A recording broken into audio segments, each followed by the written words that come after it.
came a long way from St. Louis.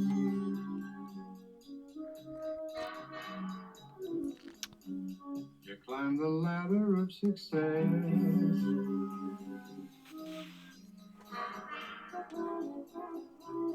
I've seen the flashy foreign cars that were parked out in front of your fancy address. You came a long way from St. Louis. You broke a lot of hearts. Climbing the ladder of YouTube success, one rung at a time. We are here on the Radioactive Take. Thanks to Perry Como for our theme music, and thanks to you. Most important, thanks to you for being in the audience here on YouTube. So delighted to have you there, and we'll try to make you feel like it's a worthwhile listening experience. And it is a listening experience over WBQS News Talk Radio. I know it's YouTube, but I'm a radio guy, and this is a radio show. Or at least we try to make it sound like one, and even look like one, as we work our way through the rundown for this Monday, August 28th, 2023 edition of the Narrowcast, offering you news and commentary, old school style, from Xanadu here in Florida. And what are people talking about today? Well, obviously, Hurricane Idalia, I believe is the name. Had a hard time getting that pronouncer down, but I believe it's Hurricane Idalia bearing down on the Tampa Bay area as we speak. My favorite precinct, by the way, of the Sunshine State. It is marvelous down there, but we'll see over the next couple of days how marvelous it'll be for the residents of all of those communities surrounding the Tampa Bay. And we'll have to see how it goes, because right now it's hitting Cuba, but not too pummelingly, if that's an adverb. But it may be picking up strength, they're predicting at least.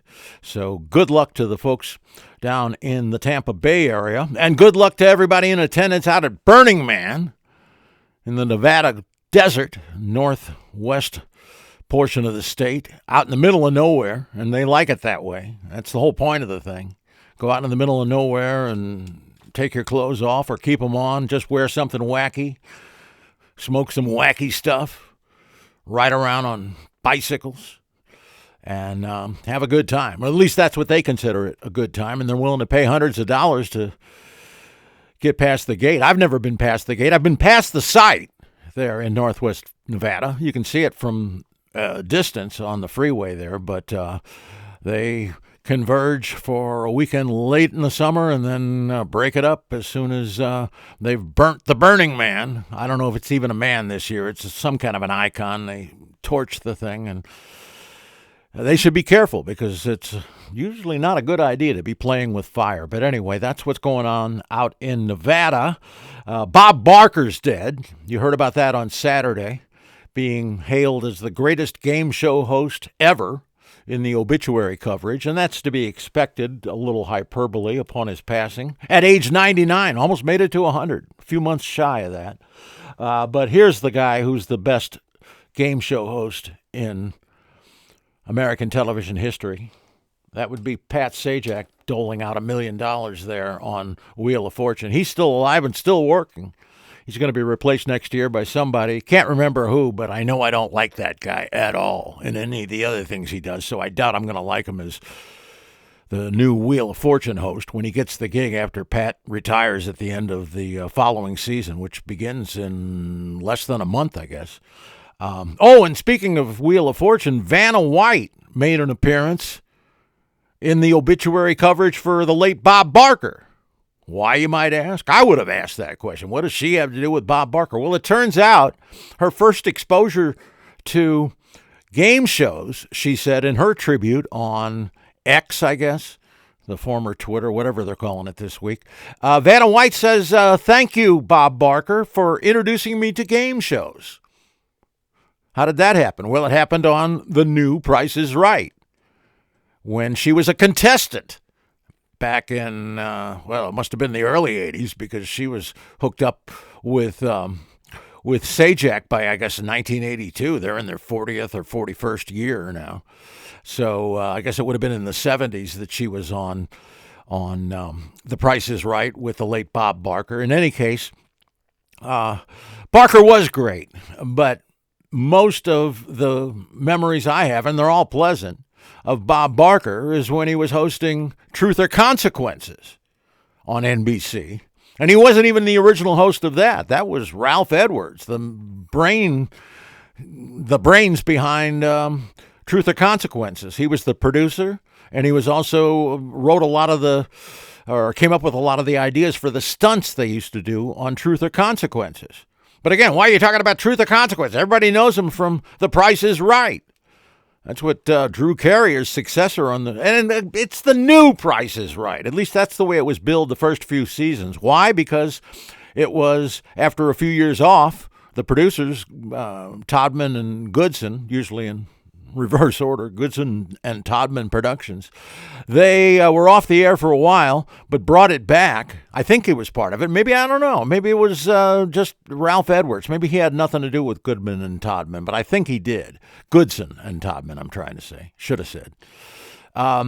He got the job, Bob Barker did, in, I believe, 1956, when Ralph Edwards was deciding to go behind the scenes. He was always behind the scenes, but now he was no longer going to be a host, and he brought on Bob Barker, who he had heard just one time doing a radio show locally in L.A. there, and he said, we got to audition this guy. And days later, Barker nailed the audition, and a week later, he was the new host of Truth or Consequences, with Ralph Edwards going behind the scenes. Well, he still had his thing with This Is Your Life, I guess. Is that what it was called? I think it was. Yeah. But he was no longer on camera for Truth or Consequences, and that's when I first stumbled upon Bob Barker in the early 60s. I loved that show, and sometime we'll detail why it was not just another game show on the Radioactive Take, we'll tell you. But for this discussion, let's just tell you how Truth or Consequences New Mexico came to be named Truth or Consequences, even though Mr. Barker wasn't the host at the time. This was in 1950. Ralph Edwards, the original host, the guy behind the scenes all the way on radio since, I guess, 1940. He was having his 10th anniversary on radio, and he made an announcement. He said, any town, could be a city, but probably a town, that wants to change its name forever to Truth or Consequences, we'll come and do the show next week from there, wherever in the lower 48. And a little town, I think it was Hot Springs or Warm Springs, some kind of springs there in central, it's a little south of the center of New Mexico, but it's pretty much in the center of the state, and it's in the middle of nowhere. Even back in 1950, I suppose it was, well, then it would have been a half a horse town. Now it's about a horse town, or at least it was there. When I was there, it was a one-horse town. 2 or 3 buildings, a couple of cafes, post office, liquor store, that sort of thing. Not much else going on, even to this day, or at least, I guess it was 15 years ago that I was in Truth or Consequences for an afternoon.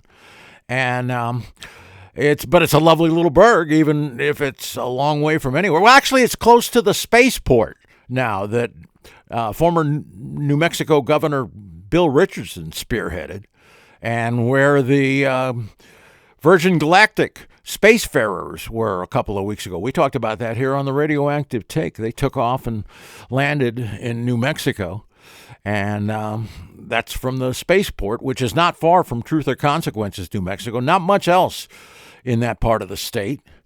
But everybody remembers the name Truth or Consequences because, again, it was under Ralph Edwards, and then soon enough in the mid-50s under Bob Barker. Jack Dempsey was on the first Bob Barker edition of the show, and so was Ralph Edwards. He handed it off to Barker, just as Barker, decades later, would hand off what by that point was no longer called the new Price is Right, because it had been many years since Bill Cullen did the original Price is Right. I'll freeze, Bill. Remember that one? Yeah, that was a catchphrase nationally for a while. The Bill being Bill Cullen, the original host of The Price is Right. But then they brought it back and called it for a few seasons just to distinguish it from Bill Cullen's version. They called it The New Price is Right. And then soon enough, they dropped the new, and Bob Barker went from one of the most popular game show hosts in America to, by the estimation of many people, the greatest of them. Again, it was Pat Sajak that was and remains the greatest television game show host in history for my money, the Radioactive guy. You might disagree. Many people in the obituary tribute seem to disagree because they're calling him the greatest ever. And he was a genial guy, and we always liked his smile. He was easygoing, made the contestants feel at ease, and that's tough in that format. That's a pretty hard-to-control program because of all of the different sets they have to roll out for the different games and the interaction with the people down in front there placing their bids. But I don't remember anybody ever saying, "I'll freeze Bob." They did say ad infinitum, they said, "I'll freeze Bill" on the original Price is Right. Again, to the point where it was the national catchphrase. But I don't remember anybody ever saying, "I'll freeze Bob." But people did make their mark on the game show, including Vanna White. I don't know if she had a winning bid and never got on the stage with him, but she was on there. That was footage that was aired by, I think, Entertainment Tonight in tribute to the late Mr. Barker, who, again, barely missed being a century old, and that's too bad. I'll tell you who is going to make a century, I hope, is Jimmy Carter. Because I looked it up. It's going to be Tuesday. I knew it was October 1st, same date that Johnny Carson started the Tonight Show starring Johnny Carson, that iteration after Jack Paar had been gone for a few months and they had guest hosts. October 1st is when Johnny Carson debuted with Groucho Marx, by the way, and Tony Bennett debuting I Left My Heart in San Francisco, the late, great Tony Bennett. All that happened on the first edition of The Tonight Show starring Johnny Carson, October 1st. It would have been a Monday, I guess, in 1962. But in 1924, I'm not sure what day of the week it was, Jimmy Carter was born on October 1st, and he'll be 100 if he makes it, and I sure hope he does. I know he's in hospice, and we keep hearing reports, oh, he's fading. No, he's not fading. I'd like to think he's as cogent as he was there delivering his acceptance speech at the 1976 Democrat convention at Madison Square Garden. More thoughts about that in a moment. But Jimmy Carter's going to turn 100, and I sure hope he makes it. Home stretch now. Only a year and a couple of months until Tuesday, October 1st, 2024. That's when he turns 100. For me, it'll be October 2054. And we'll see if I get anywhere near that as the Radioactive Take rolls on for this, the 28th of August, a Monday in 2023. But I've got a question for you as we pivot to an important anniversary that was observed all over the media today and tonight. I'm talking about the 60th anniversary of the I Have a Dream speech, the so-called I Have a Dream speech, although I'm here to tell you on the Radioactive Take that just maybe it should be remembered as the I Have a Check speech. We'll explain that in a few moments. But I want you to think back to 1963, that sweltering day. It was hot. I mean, it's the District of Columbia in August, so if it's sunny, you figure it's going to be sweltering, and it was on the 28th of August, 1963, when Martin Luther King was improvising. This point was made by a number of the reports I heard, and I heard a half a dozen of them at least over the last day or so, commemorating this on the 60th anniversary. Everybody talks about how hot it was and all the words of the speech and everything.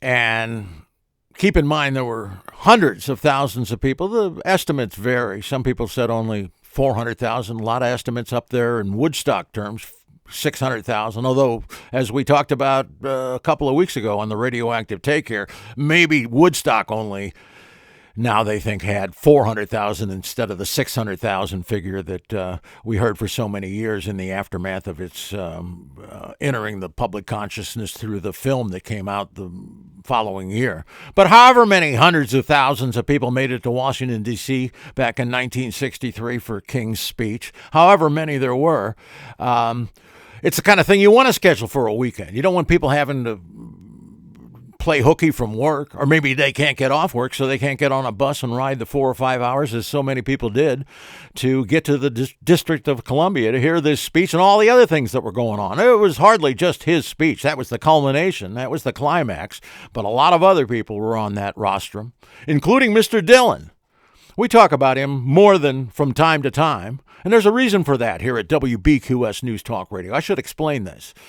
When I was on radio, I was always on the AM band. That's where News Talk Radio is, WBQS and all the other choices you have for News Talk Radio. It's always on the AM band. There's a few FM things, but that's the exception, not the rule.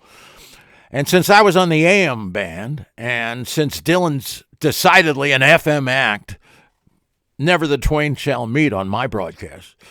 I just didn't talk about Dillon. If his name came up, I'd move on to something else. And sometimes people would call up and say, hey, are you that same Bryan Styble guy that used to publish Zimmerman Blues, the Dillon magazine back in the 70s? I go, yeah, that was me. And that was the only Dillon publication, exclusively Dillon publication on the planet in those days. So, yeah, I'm identified with that. They call me a Dillonologist. Albert Grossman, Dillon's ex-manager in Harvard Square in 1975, after paging through a copy of Zimmerman Blues, he says, well, I guess you're the new A.J. Weberman, huh? Well, he was the original, A.J. Weberman was, and still is, the original Dillonologist, but I was the next generation. And yeah, people are telling me, people I'm talking to, consulting about, how do you do this YouTube thing? I'm a radio guy. I don't know the TV thing. Even though I've worked at 4 television stations, 1 in Detroit and 3 in Chicago, in television news and production, and even some on-camera work. I interviewed Paul Newman on camera in Chicago. But I was mostly behind the scenes when working in television news, and I was always behind the microphone and out of the public view when doing commercial news talk radio. That's one of many reasons I prefer radio to television. They can't see you. Theater of the mind thing and all that. And we'll get into that in considerable detail on future editions of the Radioactive Take, because I'm here to tell you that television is not a superior medium to radio. I know it's got pictures and radio doesn't, but radio actually does have pictures, but they're in the mind, and that's the place pictures ought to be. In fact, that's where visual pictures are as well. But a talented news talk radio host, and I'm not claiming to have been one, but somebody that's got talent can paint pictures with words that are more dazzling than anything you see a video camera shooting. Even if it's shooting Martin Luther King's I Have a Dream speech back in 1963, which again maybe should be remembered as the I Have a Check speech. But before we get to that, think back to that summer day in 1963. You've seen the footage dozens of times at least. Maybe you watched it live. But what day of the week did it happen on? It had to have been a weekend. I mean, with this many people, you want it to be on a weekend. And they did.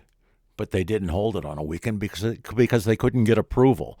I'm talking about A. Philip Randolph. He was the point man for this, but there were a lot of other people involved, including the late, great James Farmer. He's the fellow from CORE, Congress of Racial Equality, CORE.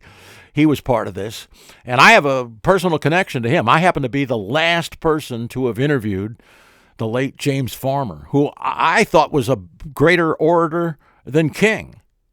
I kid you not, as Jack Parr used to say, the aforementioned Jack Parr. I think we mentioned Jack Parr before when we were talking about Carson, didn't we? Well, if I didn't, I should have. Over WBQS News Talk Radio. Anyway, here's the thing. James Farmer, greater orator than King, but never got the attention. He didn't have the ambition that King had, and also, not unlike King, he was a Republican. Did you know that Martin Luther King was a Republican? He was. Although he didn't highlight that for all kinds of reasons that we won't get into. But James Farmer was a Republican, and I interviewed him on his estate not shortly before he died, but long after he had left the public stage. And sometime we'll tell you about that here on the Radioactive Take, but not this edition, when we're trying to get you to think back to 1963 and remember what day of the week it was. Well, again, it was not a Saturday or a Sunday or even a Friday. They couldn't get permission to bring hundreds of thousands of people, some of whom might have had a chip on their shoulder about this uncashed check we're going to be telling you about in a moment here. They didn't want all kinds of unrest in the nation's capital. So they kept turning down, and it was several times, I gather, that they turned down. And it wasn't, I don't think, RFK's Justice Department under his older brother, JFK. I believe it was the local authorities in the District of Columbia who have jurisdiction over whether a permit is to be issued or not for the Lincoln Memorial or any place else in a public setting there in the District of Columbia. They couldn't get it for a weekend, so they ended up doing it on a Wednesday. It was a Wednesday, the 28th of August in 1963 was. And lots of people were up on that rostrum along with Dr. King, including this guy we talk about all the time on WBQS, even though on talk radio, I never did because Dylan's an FM act and I was on AM radio, proudly on AM radio. I prefer the AM band to FM just as I prefer radio to television, but that's a discussion we'll leave to another edition down the road here of the Radioactive Take. But the thing is, all kinds of people were on the rostrum there. Baez came in tow with Dylan, and Dylan and Baez did a couple of duet numbers. Dylan, I think, did 5 numbers that day, but most notably a tune called Only a Pawn in Their Game. It's off of the Times They Are A-Changin' album. And yeah, in 1963 with the Civil Rights March, the times they were a-changin'. That's why that title of Dylan's has entered the public consciousness as indelibly as it has. But that speech was pretty indelible too, except that it wasn't, arguably, the I Have a Dream speech because of the way it went down. Let me explain, as we also take a few minutes to catch our breath, or a few moments, I should say, maybe a few puffs, and a few sips of the coffee, just to keep the voice roughly where it's supposed to be. And yeah, I know the voice has been rough for the last week. We're working on that. Anyway, here's the deal. Among the various coverage I saw, and I saw at least a half a dozen reports, everybody was commemorating this as they should. It's the 60th, we're trying to say, anniversary of one of the most famous speeches in American history, right up there with the Gettysburg Address, which is chiseled into the Lincoln Memorial behind old Abe there. And that's, of course, right behind where Dr. King was delivering his address, the I Have a Check speech. Now, what's this all about, this check versus dream thing? Well, one of the ladies, and I don't know that she was in King's circle, but she had connections to it, and she was being interviewed, and she's getting on in years. I'm thinking she maybe misremembered this. What she was trying to tell the audience on Inside Edition, maybe it was Entertainment Tonight, I'm not sure which coverage I was watching, but she was talking about how he went off script, and Dr. King did go off script. How he did this in response to a woman saying, "Hey, Martin, talk about the dream." And there is somebody on the tape. You can hear it on some versions of the tape. I don't know if you hear it on all. And it's somebody behind him. It isn't somebody out in the crowd. It's behind him. Only the one I heard, and I did hear this. I've heard the tape. A tape. Again, I'm not sure which one it is, if it's the most common one. But one of the tapes very clearly picks up a woman. You can be heard here. You can hear her in the background, I'm trying to say. You can hear her saying, not tell him about the dream, Martin. She didn't say that. She said, tell him about the check, Martin. And she called him Martin. She didn't call him Dr. King. Although he earned his doctorate, did you know this, at my alma mater, Boston University? School of Divinity, I kid you not. It was, tell him about the check, Martin. Now, why did she say that? Because she, like so many others, was not experiencing her first Martin Luther King address. She had seen him a number of times previously, and he had Well, in radio, we call it a riff, a thing that you improvise from, a basic motif. Well, kind of like the radioactive thing is a motif for this very narrow cast. But in his case, it was the dream thing, or so this lady on one of these tribute interviews that I saw this afternoon. This was one of the first ones. She was misremembering this as tell him about the dream instead of tell him about the check. And what she was doing was she was trying to remind him, not the lady in the interview that I just saw today, the lady back in 1963, and it was a woman, quite clearly a female voice. And she's talking about the check. She had heard King previously riff on this uncashed check. Still uncashed, even though it had been almost a century since the so-called Reconstruction Amendments were passed, the 13th, 14th, and 15th Amendments to the U.S. Constitution. You should know them from civics class. If not, should have paid attention. I did. Anyway, he would riff on this notion of there being an uncashed check that America had given to black America in, dare I use the word, reparation for all of the unpaid labor through the decades, through the centuries. Although America didn't exist as a country until 1776, so you can't go further back than that, even though we often are told it goes back to 1619. But the United States and obligations to the blacks under slavery only goes back to 1776, no earlier. And King was upset about that, and he talked about it repeatedly over the months, riffing on this notion of an uncashed check. Time to cash that check, he would say. And this woman in the background there said, "Tell him about the check, Martin." And he did. He started talking about this. And you don't hear this in the replays. They don't play this. They only play the meat of it as it's come to be recognized in retrospect, where he starts talking about the dream. And that may indeed have been improvised. And that's what this woman on Entertainment Tonight or Inside Edition or wherever she was in 2023, that's what she was talking about. That the dream was improvised. The notion, the motif of the dream was improvised. And it may indeed have been. It certainly was off script. And that's important because it's one thing to work from a script. I work from notes here. There's no script on the Radioactive take. It's just notes, and I occasionally get around to taking a look at them. But mostly I'm just talking to you in the YouTube audience, as King was talking to hundreds of thousands of people on a sweltering summer day in the nation's capital. But he riffed on this and eventually came to those passages that we've heard quoted 100 times. I could quote them verbatim, a couple of the lines, but you know those words. No need to repeat them here.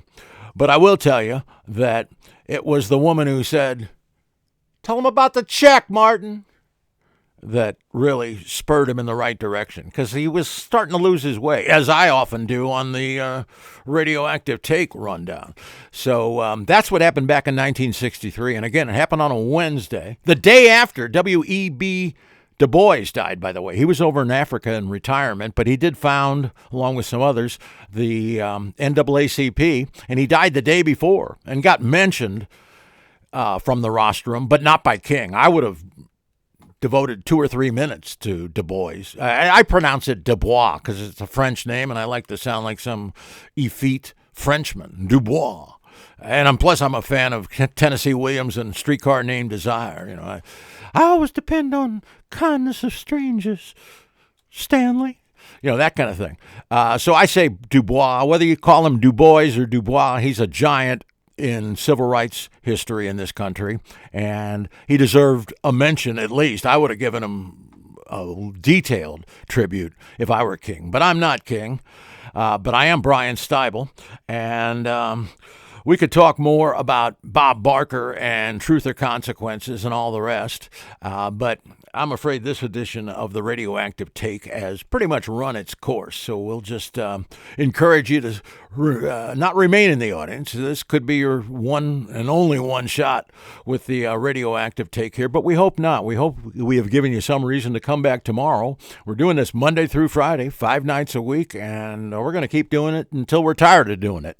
And that's not likely to happen, because even though I am a radio guy, not a television personality, well, I'm having a lot of fun here, and so delighted to have you in the YouTube audience for this edition of the Radioactive Take. We'll do it again starting at 11 p.m. Eastern Time tomorrow night. In the meantime, Bryan Styble signing off of WBQS News Talk Radio and offering a left-handed salute and good luck to those in the line of fire for the hurricane down in the Bay Area.